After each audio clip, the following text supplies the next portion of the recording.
So now I want to talk about hydrostatic equilibrium, which is the equilibrium of fluids at rest. So we defined hydrostatic in the last part of the lecture.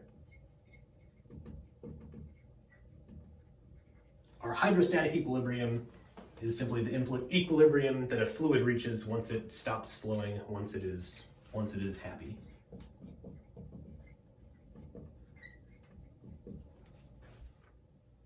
There are two important rules about hydrostatic equilibrium that we can derive them, but we're just going to take them as tools we can use for now. The first is the following.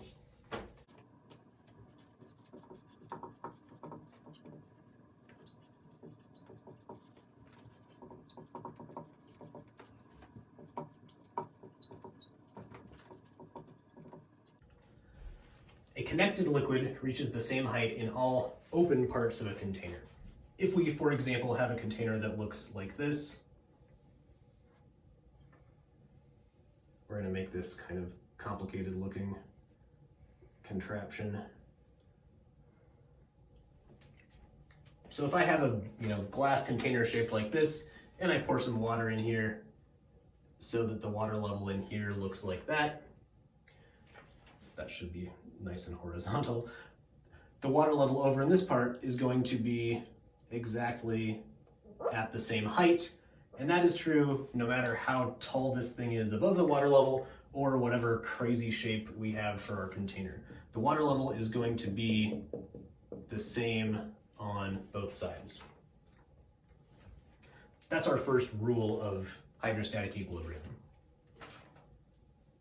Let me say two things about this. Connected liquid means there is continuous liquid I travel through as I go from this point to this point. So if these were broken, if these were two separate containers, the water was not connected, this would not have to be true anymore.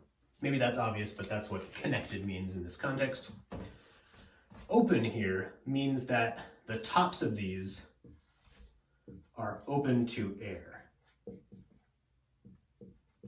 Right, our air is free to go in here and exert its air pressure on the surface of the liquid. If this were not true, if this was instead capped off, so we sealed this with some cap to keep the air out, again, this would not have to be true. These two could now be at different heights, but if it's open to air, they have to be at the same height.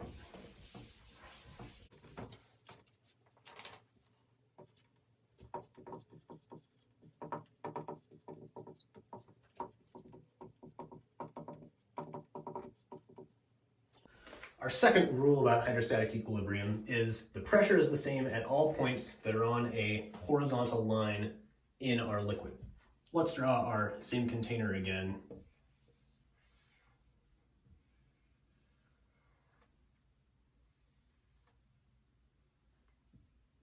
So there we can see our liquid has reached the same height as it does from the first rule.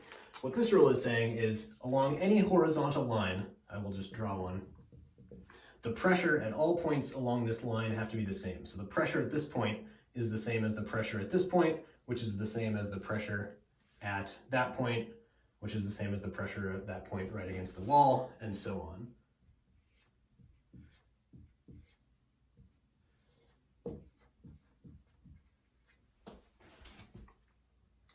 This shouldn't come as too much of a surprise since we have an equation for how the pressure changes with depth, and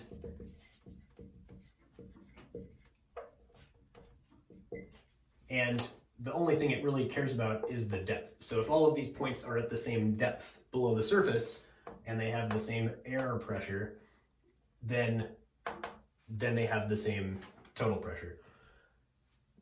I should say this does not have to be true. These could be at different heights. We could have, something like this where our fluid is at some different height in a capped off thing, but this equation is still true along this horizontal line. All these points have to be at the same pressure.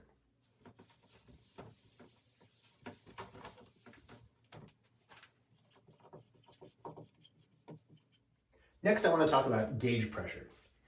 Most pressure measurements don't measure the total pressure at a point. Instead, they measure the difference between the pressure of the system and the pressure of the atmosphere.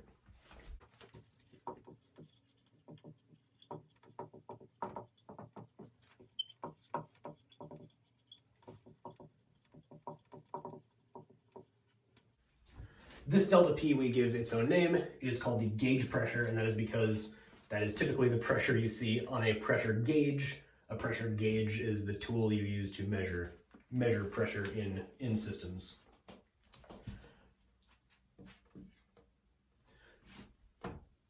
The total pressure,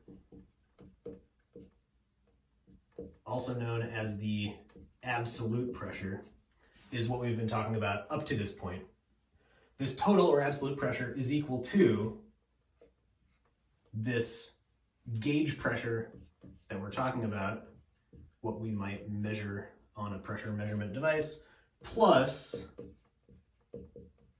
the pressure of the atmosphere or the pressure of the environment. This does not have to be 1 atmosphere. If you are making a gauge pressure measurement somewhere like Denver, where the atmospheric pressure is lower, you would use that lower atmospheric pressure, not just plug in 1 atmosphere. The book actually says to plug in 1 atmosphere here, but there are different places with different pressures, so that is not always true. You can see here now how this gauge pressure is a delta P, right? So if we move this, if we subtract this P atmosphere from both sides, we get that P gauge is equal to P total minus P atmosphere. So that is the difference between our total system pressure and this atmospheric pressure. We've run into gauge pressure before in our lives, most likely. Let me give you one example. When we make a pressure measurement of, let's say, a bike tire, that's the pressure measurement I've made the most in my life outside of lab.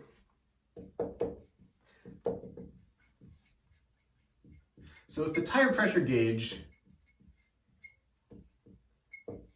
says 0 PSI pressure, or in SI units, that would be, 0 kilopascals. That's an easy conversion.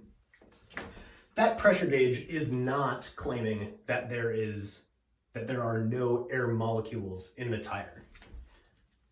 It is not claiming that there is a perfect vacuum inside your bike tire. Rather, what this is saying is that the delta P between our atmosphere and the pressure inside the tire is 0. So when it says this, it means the delta P is 0 between the system and the atmosphere. We take this for granted. A flat tire still has air inside of it. It is just, because there's no pressure difference, it's not doing any pushing to keep the tire inflated.